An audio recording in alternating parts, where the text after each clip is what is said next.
Akhir-akhir ini selain Mak Kati, Inyus Perpati, Buya Zulhamdi, ya, Buya Ristawardi dan lain-lain itu, ya, hanya omong besar. Ditambah lagi akhir-akhir ini banyak juga muncul orang-orang Minang yang asal bicara tidak berdasar, ya, yang mana mereka masing-masing sangat takut berdialog bertatap muka langsung di lapangan dengan saya.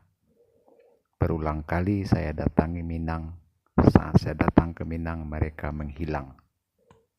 Takut ketahuan bodohnya, dungunya dalam berdialog hal adat, budaya, adat dan agama secara sejarah, maknawi, hukum, manajemen.